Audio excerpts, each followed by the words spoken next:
اور ان کو جو لوگ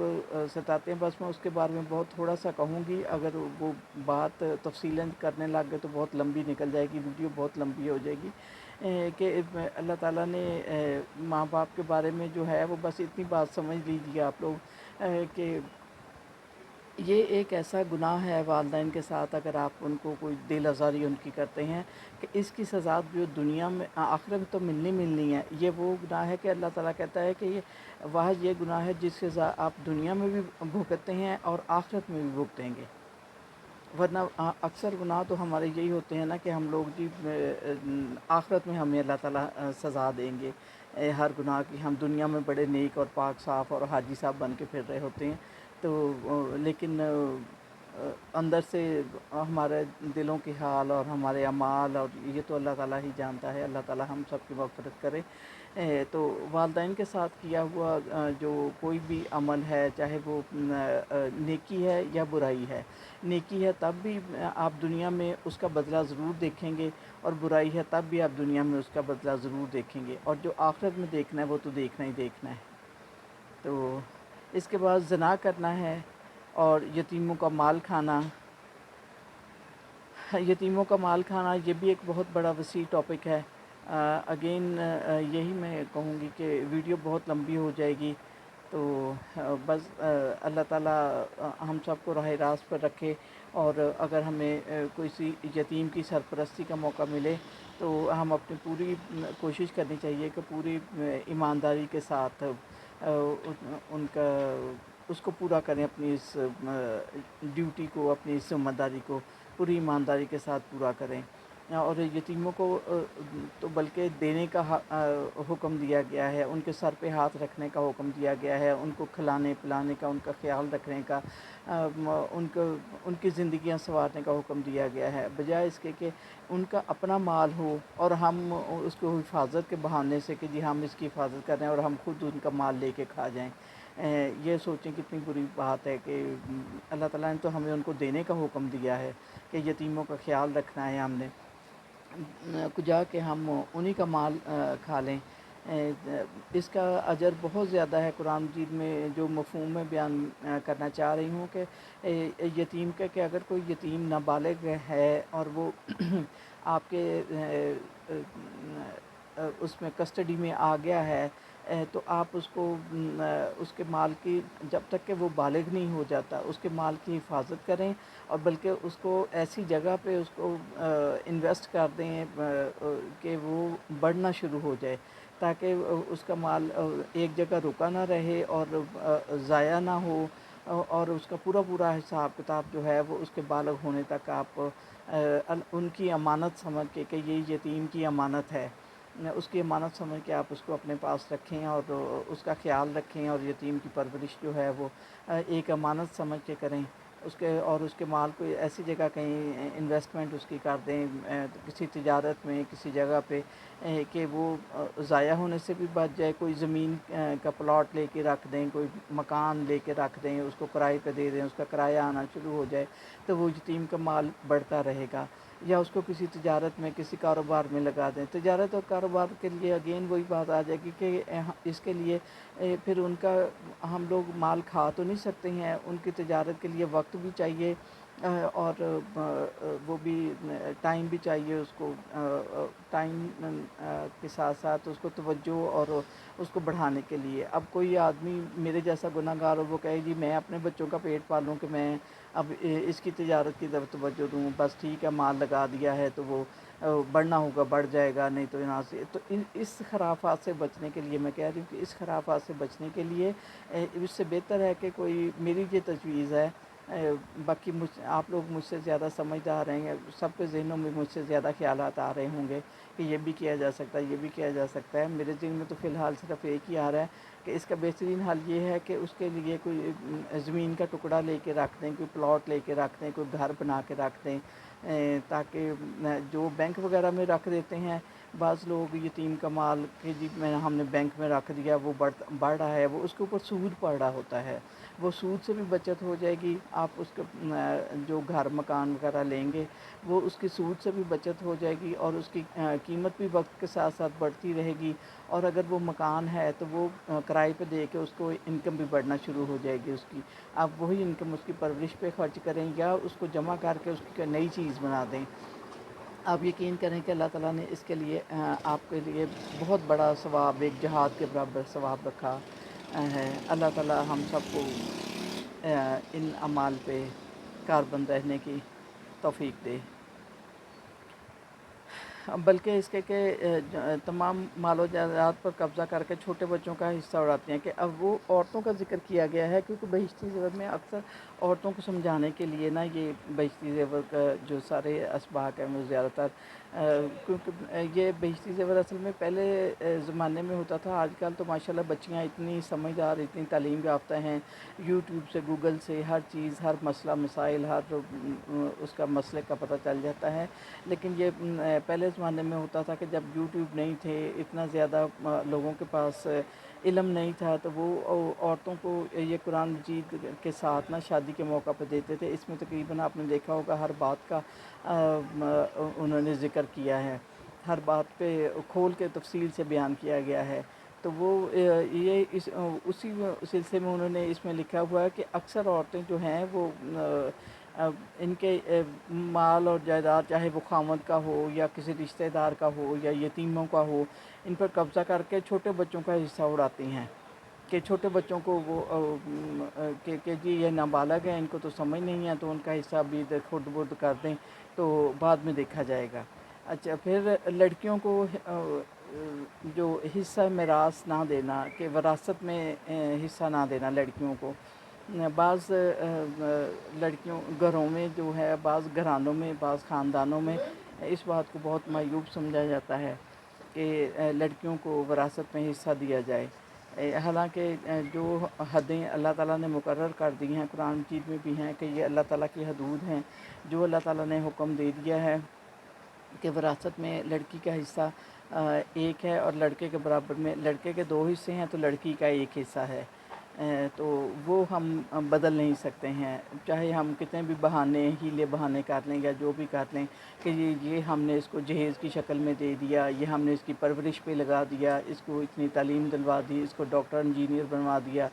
اس پہ لہٰذا اس کا حصہ ختم ہو گیا۔ نہیں، حصہ ختم نہیں ہوا، کیونکہ وہ تو آپ نے لڑکوں کو بھی ڈاکٹر انجینئر بنوایا، لڑکوں کو بھی پرورش کی ہے، لڑکوں کو بھی سارا، لیکن ان کو آپ حصہ دے رہے ہیں نا۔ اسی طرح لڑکیوں کو بھی اپنے باپ کی وراثت میں حصہ ملے گا، چاہے وہ تھوڑا ہے، زیادہ ہے، جتنا ہے۔ ہاں، لڑکوں کے مقابلے میں 1 حصہ ہوگا ان کا، لڑکوں کے 2 حصہ، لڑکی کا 1 حصہ ہوگا۔ تو اس سے اگلا بیان ہے کہ کسی عورت کو ذرا سے شبہ میں زنا کی تہمت لگا دینا، کہ بعض جو ہیں لوگ جو ہیں وہ عورتوں پہ چھوٹی چھوٹی سی باتوں پہ زنا کی تہمت لگا دیتے ہیں، اس کے بارے میں یہ بیان ہے کہ کسی پہ تہمت لگانا بہت بری بات ہے۔ اس کے بارے بہت زیادہ وعید آئی ہے کہ اس کے تہمت لگانے کا انجام اتنا برا ہے کہ وہ تہمت اگر غلط ثابت ہو جائے تو وہ آپ واپس آپ کی طرف آتی ضرور ہے، کبھی نہ کبھی، کسی نہ کسی شکل میں وہ ضرور آتی ہے، اور اگر وہ تہمت غلط ہے تو پھر وہ بہتان بن جاتا ہے، تو کہ یہ آپ نے اس پہ بہتان کے جھوٹ یعنی کہ لگایا ہے۔ اچھا، کسی کو اس کے پیچھے سے بدی سے یاد کرنا، کہ کوئی جو کسی آدمی کے غیر موجود جو ہے، جو ہمارے پاس نہیں ہے اس وقت بیٹھا، یا ہمارے پاس ہماری محفل میں اس وقت موجود نہیں ہے، اس کو ہم اس کی برائی سے یاد کریں۔ یہ جو مسئلہ ہے، یہ بظاہر دیکھنے کو اتنا چھوٹا سا مسئلہ ہے کہ کسی کی پیٹھ پیچھے آپ اس کو بدی سے، برائی سے یاد کریں، لیکن یہ آپ یقین کریں کہ اتنا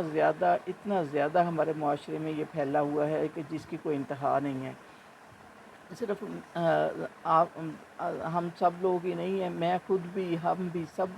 سب لوگ اس میں ہم مبتلا ہیں۔ ہمیں اس وقت تک کوئی بات ہماری مکمل ہوتی نہیں ہے جب تک ہم کسی دوسرے بندے کی کوئی برائی کر نہ لیں کہ جو ہمارے پاس موجود نہیں ہے۔ اور اس کی اتنی زیادہ سختی ہے اس کے بارے میں کہ اللہ تعالیٰ نے کہا ہے کہ آپ سمجھیں کہ آپ نے اپنے مردہ بھائی کا گوشت کھایا ہے۔ اب یہ دیکھیں کہ آپ ایک دفعہ تصور کریں کہ آپ کا بھائی مردہ ہے اور آپ اس کو نوچ کے کھا رہے ہیں، اور اس میں سے بدبو بھی آ رہی ہے اور سارا کچھ ہو رہا ہے۔ یہ تصور کریں ایک دفعہ کہ جی کسی کوئی مردہ لاش پڑی ہوئی ہے، اس میں بدبو آ رہی ہے، لیکن آپ کو وہ کھانا پڑ رہا ہے، نوچ نوچ کے کھانا پڑ رہا ہے، کچا کھانا پڑ رہا ہے، تو وہ اس کے تصور سے ہی ہم لوگ لرز جاتے ہیں۔ تو یہ اتنی یہ دیکھنے کو اتنے چھوٹے چھوٹے سے ٹاپک ہیں، لیکن یہ بہت زیادہ وسیع ہیں۔ تو لہٰذا کسی کی اللہ تعالیٰ ہم سب کو توفیق دے کہ ہم کسی کی پیٹھ پیچھے برائی نہ کریں۔ کوئی منہ پہ تو ظاہر کی نہیں جاتی، منہ پہ تو خوشامد ہو جاتی ہے پھر، لیکن کیونکہ جب بھی ہم یہ کرنے لگیں، آپ وہ یہ بات سوچیں، مجھے بھی یہ سوچنا چاہیے، جب بھی ہم کسی کی بات کی، اللہ تعالیٰ نے کوئی بھی بندہ جو ہے نا بغیر عیب کے پیدا نہیں کیا ہے۔ ہر کسی میں کوئی نہ کوئی عیب ضرور ہے، کوئی بھی بندہ بے عیب نہیں ہے۔ بے عیب ہیں تو وہ فرشتے ہیں کہ ان میں کوئی انسانوں والی بات نہیں ہے، ان میں کوئی بدی والی بات نہیں ہے، وہ صرف اللہ تعالیٰ کی عبادت کے لیے پیدا کیے گئے ہیں۔ ہر بندہ جب کسی نہ کسی عیب میں، کسی نہ کسی نقص میں مبتلا ہے، تو سوچیں ذرا، پھر میں بھی ہوں، آپ بھی ہیں، ہر بندہ مبتلا ہے کہ اس میں کوئی نہ کوئی نقص ہے۔ تو جب سب میں ہی نقص ہے، یہ ہے کہ کسی کو ہاتھ پہ نقص ہے، کسی کے پاؤں پہ نقص ہے، کسی کے چہرے پہ نقص ہے۔ جسم سے میری مراد ہے زندگی کی، میں نے یہ ایک مثال لی ہے جسم سے، کہ جسمانی طور پہ بھی، معاشرتی طور پہ بھی، ہمارے حالات کے طور پہ بھی، کہ ضروری نہیں ہے کہ ہم لوگ یہی دیکھیں کہ جی ہمارے پاس یہ چیز ہے تو اس میں یہ برائی ہے، اس کے پاس یہ چیز نہیں، وہ برائی ہے۔ یہ ہو سکتا ہے اس کے پاس یہ برائی ہے، ہمارے اندر کوئی اور برائی ہو۔ برائی تو آخر ہے ہی ہے نا ہمارے اندر بھی۔ یہ نہیں ہے کہ ہم برائیوں سے پاک ہیں اور صرف ساری برائیاں دوسروں میں ہی چلی گئی ہیں۔ تو اور اس سے اگلا ہے کہ خدا کی رحمت سے نا امید ہونا۔ خدا کی رحمت سے نا امید ہونا بھی بہت زیادہ کفر کے اس میں لے جاتی ہے، کہ جی ہم اللہ تعالیٰ کہتا ہے کہ مایوسی گناہ ہے، اور لا تقنطوا من رحمت اللہ، کہ اللہ تعالیٰ کی رحمت سے نا امید نہ ہوں۔ کبھی بھی اس حد تک نہیں، مطلب وہ سوچنا چاہیے کہ بس اب تو اینڈ ہو گیا ہے، اب تو یہ بات ہو ہی نہیں سکتی، یہ کام ہو ہی نہیں سکتا۔ وہ تو مالک کل ہے، وہ کسی وقت بھی کن کہہ دے گا اور وہ کام ہو جائے گا جس کے بارے میں آپ نا امید ہو رہے ہیں۔ اس کے ایک کن کی دیر ہے، وہ اس کے کن کہنے کی دیر ہے اور وہ کام ہو جانا ہے۔ تو اس لیے نا امید نہیں، آخری وقت تک بھی نا امید نہیں ہونا چاہیے۔ کہ مجھے اس سلسلے میں ایک واقعہ یاد آ رہا ہے کہ کوئی ایگزیکٹ تو مجھے ان کا نام یا وہ نہیں یاد آ رہے، کسی پیغمبر کے زمانے کی وہ بات ہے کہ ان کا اتنا زیادہ جسم ایک شخص کا خراب ہو گیا تھا، اتنا زیادہ کہ اس میں کیڑے پڑ گئے تھے، اور وہ سارا جسم کیڑوں نے کھا لیا تھا، لیکن صرف سینہ اور منہ اس کا بچ گیا تھا۔ اور تو گھر والوں نے جیسے گھر سے باہر نکال کے نہیں، وہ کوڑے کے ڈھیر پہ رکھ دیتے، تو اس طرح کر کے انہوں نے وہاں کے، اس میں اتنے زیادہ کیڑے پڑ گئے ہیں کہ وہ گھر سے باہر، لیکن وہ آدمی زندہ تھا، تو وہ اپنی زبان سے کہتا جاتا تھا لا الہ الا اللہ، لا الہ الا اللہ۔ تو وہ کوئی پاس سے گزرا، اس نے پوچھا کہ آپ مطلب اتنا زیادہ اس حالت کو پہنچ گئے ہیں کہ آپ کو کچھ بھی نہیں بچا ہے، اس کے باوجود آپ لا الہ الا اللہ کا ورد کری جا رہے ہیں۔ وہ کہتا ہے کہ میری زبان تو ٹھیک ہے نا، کہ میرے منہ کے اندر جو زبان ہے وہ تو ابھی تک ٹھیک ہے نا، اور میں اللہ تعالیٰ کی رحمت سے مایوس نہیں ہوں کہ اللہ تعالیٰ مجھے اس حالت میں بھی شفا دے دے گا۔ اور بالکل ایسے ہی ہے، اللہ تعالیٰ ہمیں بالکل آخر پہ پہنچ کے بھی ہمیں سب کچھ عطا کر سکتا ہے۔ ضروری نہیں کہ ہم ایک دفعہ نہیں ملا، ہم نے ایک دفعہ دعا کی، 2 دفعہ دعا کی، 3 دفعہ دعا کی، جی ہمیں کچھ نہیں ملا، تو ہم کہیں جی اب تو ہمیں کچھ نہیں ملنا ہے۔ میری ویڈیو بہت لمبی ہو رہی ہے، یہ اتنے وسیع ٹاپک ہیں کہ میرا بس دل کرتا ہے کہ میں بولتی جاؤں، اور اتنا کچھ ہے میرے پاس کہنے کے لیے کہ بس اس کے بعد آتا ہے، ہم جلدی جلدی کور کرنے کی کوشش کرتے ہیں اس ٹاپک کو، کہ وعدہ کر کے پورا نہ کرنا۔ اس میں بھی اللہ تعالیٰ نے اس کے بارے میں کہا ہے کہ وعدہ کر کے پورا نہ کرنا بندہ دائرہ اسلام سے ہی خارج ہو جاتا ہے، جو بندہ وعدہ کر کے پورا نہ کرے۔ امانت میں خیانت کرنا، امانت میں خیانت ایسا ہی ہے کہ جیسے آپ کوئی حرام چیز کھا رہے ہیں، کہ یہ کسی کی امانت تھی اور وہ بس آپ نے اس میں خیانت کی ہے، تو وہ آپ نے کوئی حرام چیز کھائی ہے۔ خدا کا کوئی فرض مثل نماز، روزہ، حج، زکوٰۃ چھوڑ دینا، یہ ہم ذکر کر رہے ہیں کہ بڑے بڑے گناہ جو ہیں، یہ بڑے بڑے گناہوں میں آتا ہے کہ نماز کا چھوڑنا، روزہ، حج، زکوٰۃ وغیرہ چھوڑ دینا۔ اگر آپ پہ زکوٰۃ فرض ہے اور آپ نہیں دیتے ہیں، حج فرض ہو گیا ہے، آپ کے پاس اتنا مال اسباب ہے، تو آپ حج پہ نہیں جا رہے ہیں جان بوجھ کے، یا روزے کی استطاعت ہے اور روزہ نہیں رکھ رہے ہیں، یا نماز کا ٹائم ہو گیا ہے اور آپ نماز کو ٹائم پہ ادا نہیں کر رہے ہیں، 5 وقت نماز، تو یہ وہ چیزیں ہیں کہ جن بہت بڑے گناہ ہیں، جو ناقابل معافی جس کو کہتے ہیں کہ اللہ تعالیٰ کے ہاں یہ ناقابل معافی ہیں۔ قرآن مجید پڑھ کر بھلا دینا، قرآن مجید کو پڑھنا اور پڑھ کے اس کو کبھی مطلب دوبارہ پوچھنا ہی نہیں، ہاتھ ہی نہیں لگانا، اور کبھی اس کو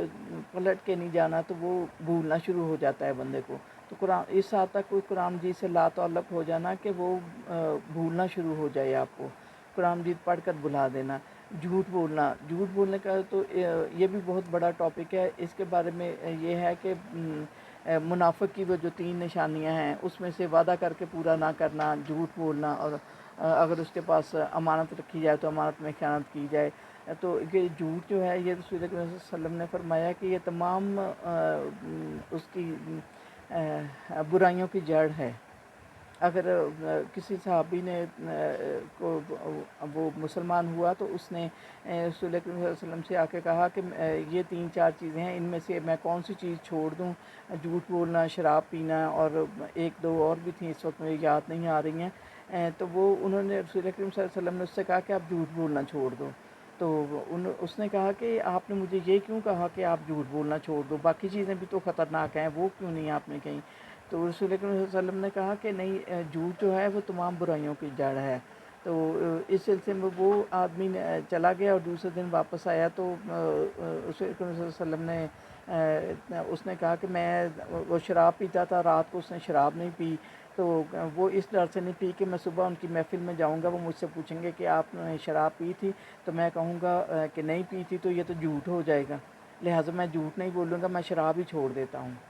وہ اس طرح کر کے وہ جھوٹ بولنا جو ہے وہ تمام برائیوں کی جڑ ہے۔ اگر بندہ جھوٹ بولنا چھوڑ دے تو بہت ساری خرافات سے بچ جاتا ہے۔ خصوصاً جھوٹی قسم کھانا، جھوٹی قسم، خدا کے سوا کسی اور کی قسم کھانا، اس طرح قسم کھانا کہ مرتے وقت کلمہ نصیب نہ ہو۔ بعض لوگ اس طرح کی قسم غصے میں آ کے یا اس میں آ کے وہ کہہ دیتے ہیں کہ جی اگر میں یہ قسم کھاتا ہوں کہ اگر یہ ایسے ہے تو مجھے مرتے وقت کلمہ نصیب نہ ہو، اللہ معاف کرے، توبہ استغفار، یہ بہت بڑے کلمات ہیں اور بہت برے کلمات ہیں، ایسے کبھی بھی نہیں کہنا چاہیے، اور اللہ تعالیٰ کے سوا کسی کی قسم نہیں کھانی چاہیے۔ ایمان پر خاتمہ نہ ہو، یہ بھی کہنا کہ اللہ کرے جی میرا ایمان پہ خاتمہ نہ ہو۔ پھر خدا کے سوا کسی اور کو سجدہ کرنا، یہ تو شرک میں آ جاتا ہے، خدا کے سوا کسی اور کو سجدہ جائز نہیں ہے۔ یہاں تک کہ رسول اکرم صلی اللہ علیہ وسلم کو بھی یا ان کی قبر کو یا ان کے اس میں بھی نہیں ہے، حالانکہ رسول اکرم ان کا درجہ خدا کے بعد ان کا درجہ آتا ہے۔ بلا عذر نماز قضا کر دینا، یہ بہت بری اور بہت گناہ والی بات ہے کہ ہم جان بوجھ کے نماز کا ٹائم ہو گیا اور ہم نماز ہمارے اوپر فرض بھی ہے، پڑھنا بھی ہے، اور ہم اس کو قضا کر دیں، کسی اپنے دنیاوی کاموں میں مصروف ہو کر جان بوجھ کر قضا کر دیں۔ اللہ تعالی ہمیں معاف کرے، توبہ استغفار۔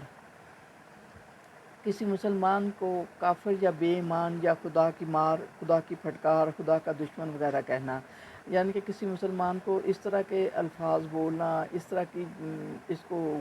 گالی کہہ لیں یا برے الفاظ کہہ لیں کہ تو کافر ہے، تو بے ایمان ہے، تجھ پہ خدا کی مار ہے، خدا کی پھٹکار ہے، خدا کا دشمن ہے، خدا کا دشمن وغیرہ کہنا، تو وہ یہاں تک کہ کسی کو لعنت ملامت آپ نہیں کر سکتے ہیں کہ یہ لعنت کرنے والا وہ خود بھی اسی درجے پہ پہنچ جاتا ہے۔ کسی کا گلا شکوہ سننا، گلا شکوہ وہی اس میں غیبت میں آ جاتا ہے کہ کسی کا گلا، ظاہر ہے گلا شکوہ کسی کا کریں گے تو ہم کسی نہ کسی کی غیبت تو کریں گے ہی نا، وہی گلا شکوہ ہوا پھر۔ چوری کرنا، بیاج لینا، اناج کی گرانی سے خوش ہونا کہ کسی آپ کو بہت زیادہ اناج کہیں سے ہو گیا تو وہ آپ اس پہ بہت زیادہ خوش ہیں۔ کسی غیر محرم کے پاس تنہائی میں بیٹھنا، جوا کھیلنا، کافروں کی رسمیں پسند کرنا کہ ان کے جو غیر مسلموں کی رسمیں ہیں یا رواج ہیں یا ان کے ہیں تو ان کو صرف پسند اس وجہ سے پسند کرنا کہ جی اس میں ہمارا جو ہے وہ دل زیادہ لگتا ہے، اس میں ہمیں زیادہ رونق محسوس ہوتی ہے۔ یا کھانے کو برا کہنا، کھانے کو برا کہنے کا کہ متعلق رسول کریم صلی اللہ علیہ وسلم نے فرمایا کہ کبھی بھی کھانے میں نقص نہ نکالیں کہ یہ برا کھانا ہے، جو بھی جیسا بھی گھر میں پکا ہو، جو بھی ملے اس میں نمک کم ہے، جلا ہوا ہے، زیادہ ہے، نہیں زیادہ آپ کو پسند ہے، نہیں پسند ہے، اس کو خاموشی سے کھا لیں جو بھی اللہ تعالیٰ نے دیا، اللہ تعالیٰ کا شکر ادا کریں۔ اور کیونکہ دیا تو ہے نا اللہ تعالیٰ نے، اگر اللہ تعالیٰ وہ بھی نہ دیتا تو پھر ہم کیا کر سکتے تھے۔ ناچ دیکھنا، راگ باجا سننا، قدرت ہونے پر نصیحت نہ کرنا۔ قدرت ہونے پر نصیحت نہ کرنے کا مطلب ہے کہ ہم اس بزرگ لوگ جو ہیں کہ وہ اس درجے پر ہیں یا ان کو اتنی سمجھ بوجھ ہے، یا بزرگ کے علاوہ بھی کوئی بھی بندہ اگر اتنی سمجھ بوجھ کسی بات کی رکھتا ہے اور وہ کہیں برائی دیکھتا ہے تو وہ اس برائی کو نہ روکے، کسی کو نصیحت نہ کرے کہ جی یہ بات بری ہے، آپ اس کو نہ کریں۔ پھر کسی سے مسخرہ پن کرنا اور یا اس کو بے حرمتی کرنا اور اس کو شرمندہ کرنا، کسی کا عیب ڈھونڈنا، کسی بندے میں کوئی عیب اللہ تعالیٰ نے کو ہو تو اس کو قرید کے پوچھنا کہ ہاں یہ ایسے ہے، یا اس کو اس کی وجہ سے اس کو شرمندہ کرنا یا بے حرمت کرنا، یہ تمام جو ہیں ایسے گناہ ہیں جو بہت بڑے گناہ ہیں اور ان کی بہت زیادہ اللہ تعالیٰ نے جو ہے وہ منع فرمایا ہے اس سے۔ میرے ویڈیو کو آپ شیئر کیجیے گا، لائک کیجیے گا اور میرے چینل کو سبسکرائب کیجیے گا۔ ویڈیو تھوڑی سی لمبی ہو گئی ہے لیکن بہت بڑے ٹاپک تھے جس کے لیے میں معذرت خواہ ہوں۔ السلام علیکم۔